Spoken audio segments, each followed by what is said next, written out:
From first-person shooters to go-kart racing games, nothing really captured the magic of Matt Stone and Trey Parker's critically acclaimed South Park show. So when the announcement was made that another South Park game was being created, many fans rolled their eyes with the visions of blocky-shaped cardboard cutout-like characters dancing through their heads. Instead of giving their license to a video game studio to create whatever that studio wanted, Stone and Parker contacted Obsidian Entertainment with the idea of a role-playing game based off of their infamous series. 5 years since the initial conversation between creators, the digital experience was finally released, and this video gaming South Park fan couldn't wait to play the fruits of their true labor.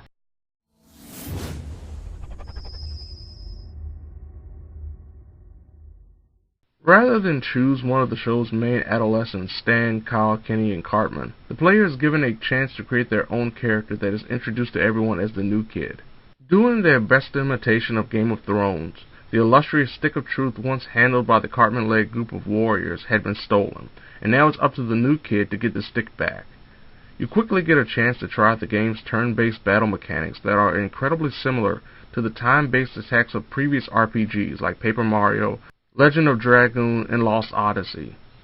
After getting a hang of what you can do and can't do in battle, the new kid picks a class, warrior, mage, thief, or Jew, that he will be stuck with for the game's majority while waging war across this quiet little mountain town. And wage war these little troublemakers do. In the 14 hours of my first playthrough, I had the chance to do pretty much everything. I completed the main story, finished all the optional side quests, collected the various collectibles, befriended every available character, and even reached the max level cap before the game's third act began. With an achievement and trophy list that seemed relatively easy to complete, I started a new game and plowed through the story in a little over 8 hours, earning all the trophies and experiencing several small moments that I wouldn't have known about without a guide. Pretty much I took South Park for all it's worth.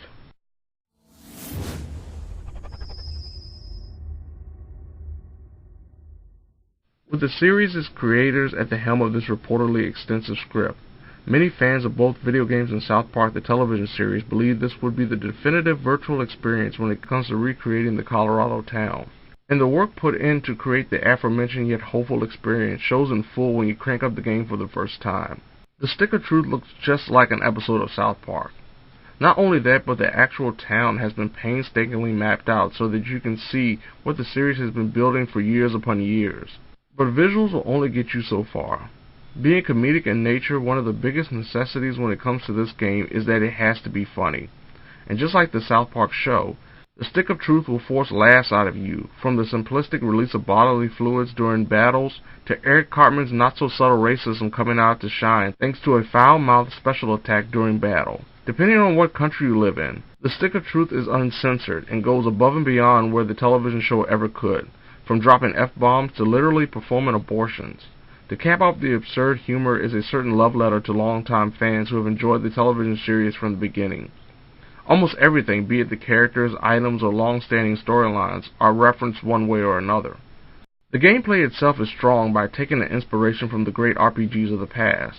You can't sleep your way through the physical confrontations and hope to thrive thanks to the button-timed attacks and defenses that make the battle system what it is. As you move along further in the game and complete certain side quests, you gain new abilities and even summon attacks. You can also add strap-ons and patches to your weapons and armor respectively in an effort to make your equipment more effective in combat, i.e. make an enemy vomit uncontrollably between rounds thanks to the gross plus 15 strap-on. But the battle mechanics aren't completely polished. There are times when the blocking window varies and can cause you to get hit even if you're paying attention. And quite frankly, the class system in the Stick of Truth isn't that impressive. Yes, depending on what class you pick, you attain different special attacks, but that's really it. Every class has the same viable perks, extra abilities to strengthen your character in battle, can also equip mostly the same armor and weapons, and become a powerhouse no matter what you do and what you pick. Without much of a challenge, the Stick of Truth is a breeze to play through.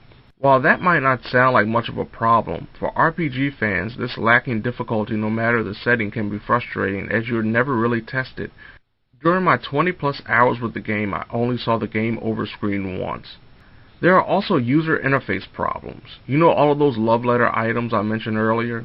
Well, there is no way to organize each item, causing the screen, be it the weapons, armor, or even hair, to become a cluttered mess where you'll be scrolling up and down a potentially gigantic list to find the item you have in mind. But there's nothing more problematic with the game than an apparent lack of information.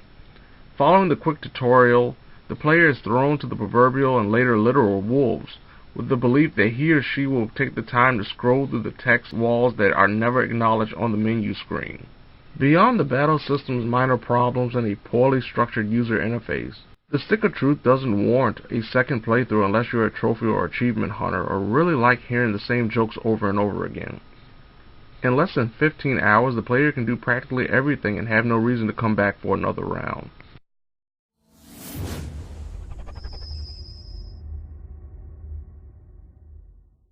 Though there are a few negatives attached to this game, South Park: The Stick of Truth is essentially the experience all of us South Park fans have wanted since day one. It's funny, crude, obnoxious, clumsy, and even a little frustrating, especially when trying to figure out what's the point of certain items. It has a pretty strong combat system that never gets boring, even if the steep challenge seen in most games in the genre isn't there. For longtime fans of the series, this game is a must-play, even if you don't like RPGs.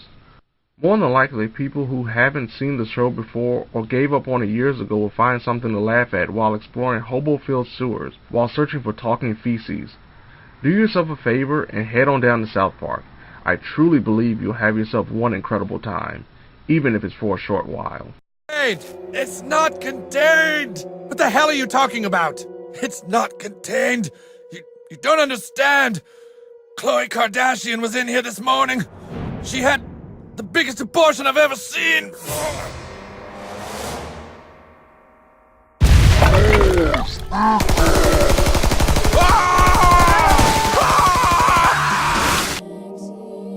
The Stick of Truth is back where it belongs. Great job, men. Douchebag, for your heroic deeds and valiant self-sacrifice at the Great Battle of the Giggling Donkey, I hereby make you an official member of the Kingdom of Koopa Keep. Welcome to the KKK. It's getting late. The Grand Wizard needs to go night-night. Okay, Mom, thanks for pointing out bedtime for everyone. The chair acknowledges Annie. Sunshine, Sparkle. Annie knits has the floor. If it pleases and sparkles, a messenger cuss from the boys. What request do the boys ask of us? He doesn't really talk. That's hot.